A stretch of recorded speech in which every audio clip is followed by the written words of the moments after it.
Asdiqa, salam alaikum, bonjour ou bonsoir les amis. J'espère que vous allez bien partout où vous vous trouvez.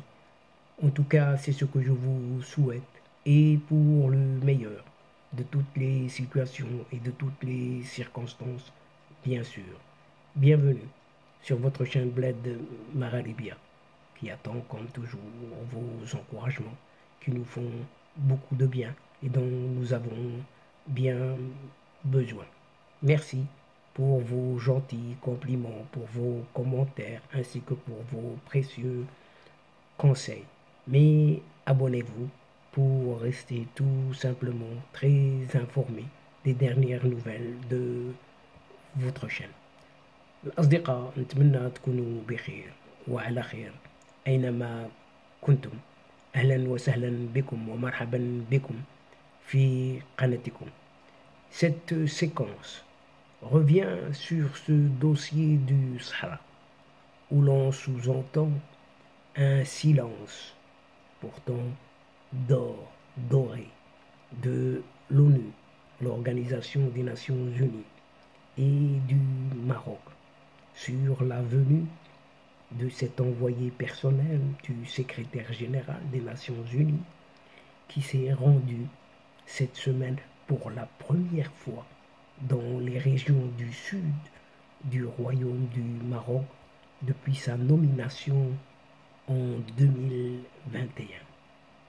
Toutefois, sa tournée, sa visite semble se dérouler sans annonce aucune, surtout officielle, de l'ONU ou de Rabat en l'occurrence, suscitant des interrogations multiples quant aux motifs et aux circonstances de ce silence pourtant doré, alors que cet envoyé onusien découvre des projets de développement inédits, non seulement à Laayoune, mais aussi à Dakhla, dans le sud du royaume marocain.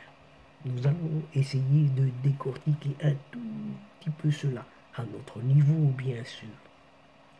En dépit d'un démenti initial des Nations Unies, suite à des informations de presse indiquant la venue imminente du diplomate, cet émissaire des Nations Unies pour le Sahara, se trouve effectivement dans cette zone, à savoir le Sahara marocain. À Dakhla, plus précisément, après avoir effectué une première visite à la ville de Laayoune et entamé une série de rencontres avec les Sahraouis responsables de la région pour s'enquérir de la dynamique et des évolutions positives qu'a connues la question du Sahara ces toutes dernières années. Les informations sur cette tournée non annoncée par l'ONU du diplomate italo-suédois Staffan de Mistura avaient été initialement infirmées par le porte-parole du secrétaire général de l'ONU, Stéphane Dujarric, qui avait déclaré lors de son point de presse quotidien. Staffan de Mistura semble susciter de nombreux rapports, théories et rumeurs. Rien n'est officiel tant que ce n'est pas annoncé d'ici. Donc je n'ai rien à partager avec vous pour le moment. En revanche, le même porte-parole, Stéphane Dujarric, a été contraint de confirmer, malgré lui, ce mardi dernier, la visite de cet émissaire Staffan de Mistura au sud du Maroc, après la révélation par la presse de sa venue. Nous avons publié une note indiquant que l'envoyé personnel du secrétaire général pour le Sahara occidental, Staffan de Mistura, était arrivé lundi à Laayoune pour une visite au Sahara occidental. C'est ce qu'a indiqué ce Stéphane Dujarric, le porte-parole du secrétaire général de l'ONU, et d'ajouter Par la suite, il prévoit d'effectuer des visites dans la région et des réunions en impliquant toutes les parties concernées en prévision de la publication du rapport du secrétaire général au Conseil de sécurité en octobre. De son côté, Rabat n'a toujours rien communiqué depuis l'arrivée de l'émissaire onusien, même après ses rencontres avec les hauts responsables de la région de l'Ayoun, Saqi al-Hamra. Cette réserve, observée par le gouvernement marocain, soulève naturellement des questions sur son origine, notamment si elle découle d'une initiative de l'ONU elle-même ou simplement parce qu'il a pour habitude de communiquer après le déroulement de l'activité. Des sources de l'ONU avaient évoqué la possibilité d'une réunion entre Stéphane de Mistura et le ministre des Affaires étrangères Nasser Bourita à Rabat pour discuter de l'avancement du dossier du Sahara marocain. Mais cela n'a pas été confirmé officiellement par le Maroc ni par les services des Nations Unies. Motus et bouche cousue. Comme on dit, le silence est d'or. Il convient également de souligner que la visite de l'envoyé personnel Stéphane de Mistura coïncide avec celle du secrétaire d'État adjoint des États-Unis d'Amérique pour l'Afrique du Nord, Joshua Harris, en Algérie, puis au Maroc. Le responsable américain, Joshua Harris, vient d'ailleurs d'arriver ce mercredi dernier au Royaume du Maroc pour entreprendre des réunions avec des responsables du gouvernement. Toutefois, il est peu probable que le timing de ces visites de Joshua Harris soit purement fortuit. On ne dit toujours rien. En effet, la diplomatie américaine avait préalablement annoncé que la mission principale de Joshua Harris aux deux pays du Maghreb, Maroc-Algérie, serait de faciliter la mission de Stéphane de Mistura, notamment en raison du refus d'Alger, comme d'habitude, de s'engager dans des pourparlers avec le Maroc pour discuter d'une solution juste, durable et mutuellement acceptable. À quoi? Aux différends concernant tout simplement le Sahara marocain. Et dans cette optique, il semble plausible qu'une réunion tripartite entre ces trois responsables soit envisagée afin d'explorer davantage les options visant à faire progresser le processus politique en cours.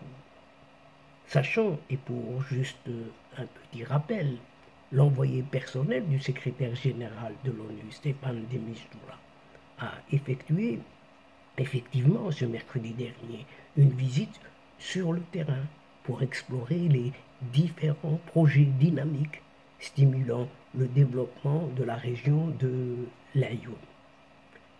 Accompagné de hauts responsables marocains, notamment Abdeslam Bekret, wali de la région l'Ayoun Saqi al-Hamra, Omar Hillel, l'ambassadeur et représentant permanent du Maroc auprès de l'ONU, et Sidi Hamdi Ould Rachid, président du Conseil de la région, entre autres. Stéphane de Mistura a eu l'occasion de passer en revue plusieurs projets et initiatives dans la ville de l'Ayoun avant de poursuivre sa visite vers Dakhla.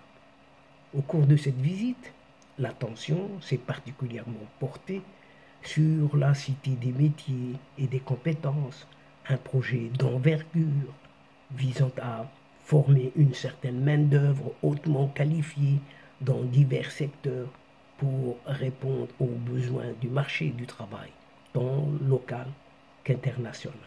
De plus, Stéphane de Mistura a accordé une visite à la faculté de médecine et de pharmacie de l'Est de l'Aïeux. Toujours Stéphane de Mistura a également effectué une halte à Dar el-Hayat, Maison de la Vie, une institution dédiée à l'accompagnement des patients atteints de cancer afin d'évaluer la qualité des services offerts. Par ailleurs, l'envoyé spécial, Stéphane de Mistura, a pris le temps d'examiner la situation de l'équipe féminine de football du club de l'Ayoun qui évolue en première division marocaine de football féminin. Et sa visite s'est également étendue à la piscine olympique municipale ainsi qu'à une salle multisport. La journée s'est également enrichie, comme on dit, d'une exploration de la grande médiathèque, un pôle culturel et éducatif dont la vocation est de favoriser le développement tout en préservant l'héritage national. Son objectif est de faciliter la diffusion et l'échange de connaissances tout en offrant un environnement propice à la lecture dite démocratique. Le point d'orgue de cette journée a été une visite à la place Saad, un projet touristique s'étendant sur 8 hectares. Ce complexe comprend un théâtre municipal, une maison d'hôtes, un espace commercial, des fontaines, des aires de jeu pour enfants, des zones verdoyantes, ainsi que plusieurs parcs et installations récréatives. Et il est à souligner que la visite de l'envoyé spécial des Nations Unies, Stéphane de Mistura, à l'Ayoun, se poursuivra et s'est poursuivi à Dakhla également. Et avant qu'il ne regagne l'Ayoun pour ses ultimes réunions avec le représentant spécial du secrétaire général de l'ONU pour le Sahara marocain.